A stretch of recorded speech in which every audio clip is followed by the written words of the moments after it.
Shares long term funds raise ചെയ്യുന്നതിന് വേണ്ടിയിട്ടുള്ള most common മെത്തേഡാണ് ഇഷ്യൂ ഓഫ് ഷെയർസ്. ഒരു കമ്പനിയുടെ ക്യാപിറ്റലിനെ ഡെഫിനിറ്റ് സമ്മായിട്ടുള്ള, അതായത് ഡെഫിനിറ്റ് ആയിട്ടുള്ള ഒരു എമൗണ്ട് ആയിട്ടുള്ള ഇൻഡിവിസിബിൾ യൂണിറ്റ്സ് ആയിട്ട് ഡിവൈഡ് ചെയ്ത് പബ്ലിക്കിന് നൽകുന്നു. അതിനെയാണ് എന്തെന്ന് പറയുന്നത്? ഷെയർസ് എന്ന് പറയുന്നത്.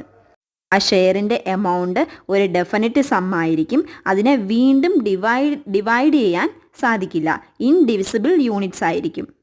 ഇങ്ങനെയുള്ള ഈ ഷെയർസിനെ സബ്സ്ക്രൈബ് ചെയ്യുന്ന അയാളെ വിളിക്കുന്ന പേരാണ് എന്ത്? Share holders. Those who subscribe shares are called share holders. ഈ ഷെയർ ഹോൾഡേഴ്സ് ആ കമ്പനിയുടെ ഓണേഴ്സ് ആയിരിക്കും.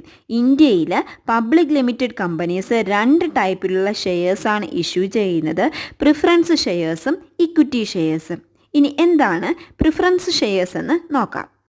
Preference shares are those shares which carry preferential rights. എന്താണ്? പ്രിഫറൻഷ്യൽ ഷെയർ ഹോൾഡേഴ്സിന് 2 പ്രിഫറൻഷ്യൽ റൈറ്റ്സ് ഉണ്ടാകും. ഏതൊക്കെയാണ്? അവർക്ക് കിട്ടുന്ന ഡിവിഡൻഡ് ഒരു ഫിക്സഡ് സം ആയിരിക്കും. കൂടാതെ അവരുടെ ഈ കമ്പനിയുടെ വൈൻഡിങ് അപ്പ് ടൈമിൽ ഇക്വിറ്റി ഷെയർ ഹോൾഡേഴ്സിന് കിട്ടുന്നതിന് മുന്നേ തന്നെ അവരുടെ ക്യാപിറ്റൽ റീപേ ചെയ്യും. They have 2 preferential rights in respect of dividend and repayment of capital in the event of winding up of the company. ഈ പ്രിഫറൻഷ്യൽ ഷെയർ ഹോൾഡേഴ്സിന് വോട്ടിംഗ് റൈറ്റ് ഉണ്ടാകത്തില്ല. അതുകൊണ്ട് തന്നെ അവരെടുക്കേണ്ടിയിട്ടുള്ള റിസ്ക്കും കുറവായിരിക്കും. They do not have to take any risk. അവർ risk എടുക്കേണ്ട ആവശ്യമില്ല. ഇതൊന്നും അവരുടെ എന്തിനെ ബാധിക്കുന്നില്ല? ഓണർഷിപ്പിനെ ബാധിക്കുന്നില്ല. പ്രിഫറൻസ് ഷെയർസും ഒരു ഓൺഡ് ഫണ്ടാണ്.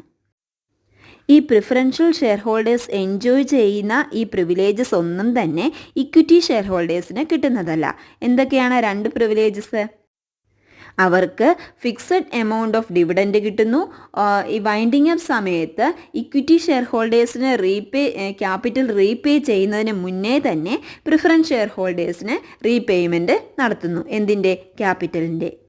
അടുത്തത് കൈൻഡ്സ് ഓഫ് പ്രിഫറൻസ് ഷെയർസ്. ഏതൊക്കെ കൈൻഡ്സ് ഓഫ് പ്രിഫറൻസ് ഷെയർസ് ആണുള്ളത്?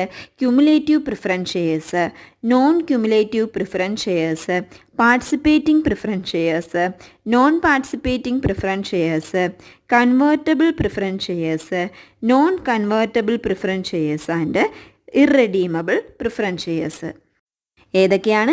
Cumulative, non cumulative, participating, non participating, convertible, non convertible and irredeemable preference shares.